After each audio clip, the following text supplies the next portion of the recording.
The first question I wanted to ask you, you are part of a group that we can distinguish now. What do you think you can bring to the discourse, to the conversation as a group, and also as yourself, as an educator, in this exact moment?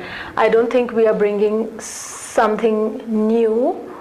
If you see it in a from a large distance, if you just think that what was happening in architecture in the last 30, 40 years, that trend, compared to that trend, you could think we are doing something new.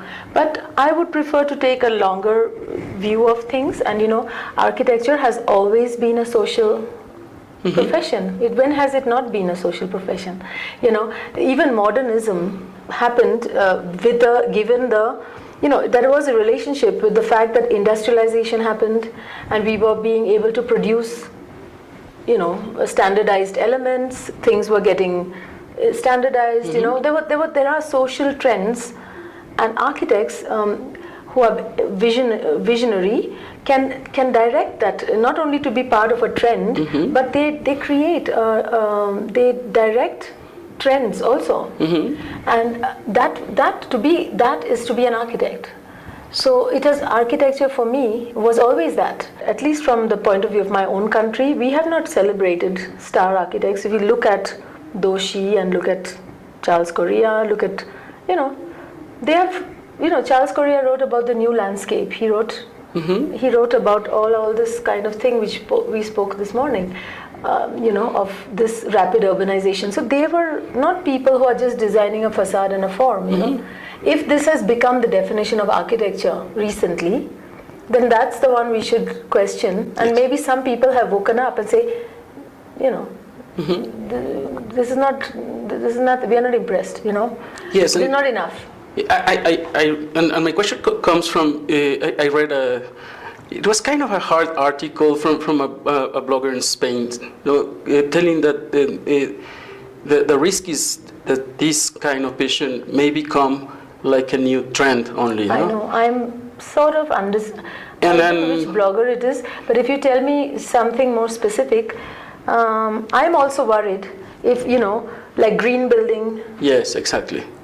Is it green? Exactly. What you call green building? And like smart cities, is it necessarily smart? I mean, you can make words and fashion and trend. In the end, it's the content. It's like we have seen today what is happening in China, what's happening in Africa. Look at the speed of things. What we need is, if we want to be relevant as a professional, as an architect, we must have a grip on all those trends. Architects have to learn more. They have to know more than our forefathers, not less. But I don't want to be in the box of a green architect or a social architect, now woman architect, and now this and that and that.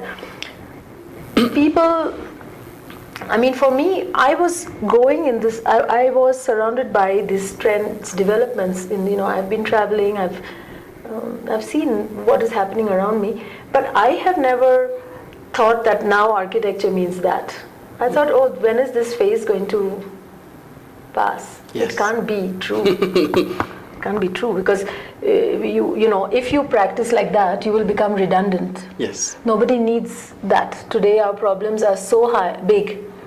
If you cannot offer a solution, then you're not relevant.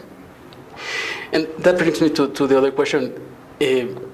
School and the learning of architecture. You just said in your conference that schools move a little bit too slow, no?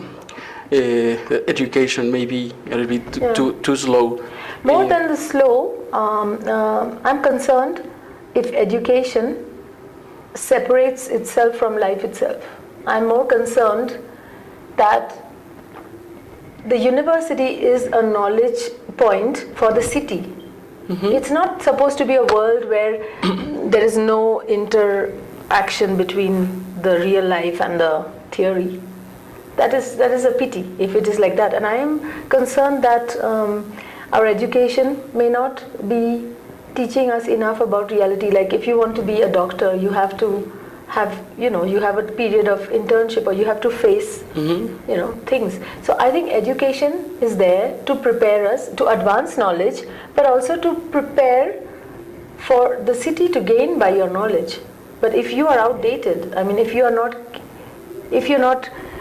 only theoretical, what I mean is the landscape is changing very fast. Yes. So I'm not saying that the schooling should change, but the education system must somehow be connected so that their people graduating from their schools can help the cities to be managed. Instead of graduating and feeling completely impotent, how do I cope with all of this? And increasingly, what many young people ask me is, do you think all this is really something that concerns architecture? Mm-hmm. Do you think really we should know? Do you think we should be bothered about? Do you think it's our job? Is it not the politician's job? Yes. Well, it's everybody's job, Everybody, each person, whether it's a doctor, lawyer, whatever, we are part of a society, and if we don't know, we will not be empowered. So if you don't want to know and you want to find a way to continue a little practice without needing to know anything, I don't know what to say, but I would say yes, we need to know. I mean, if you want to be an architect, in the true definition of architect, which is about being someone who envisions, how can you envision if you don't know what is truly the problem? Mm-hmm. So if you think enough of about the problem, the solution will come from there. But you must be able to recognize what is the problem. What are you designing for? What do you have to solve? And this is meanwhile the education, especially in architecture, is being reduced to a specific so-called competence. No? I don't know if that's happening in your. The thing is, architecture is a very complex. Architecture requires a lot of knowledge of a lot of subjects.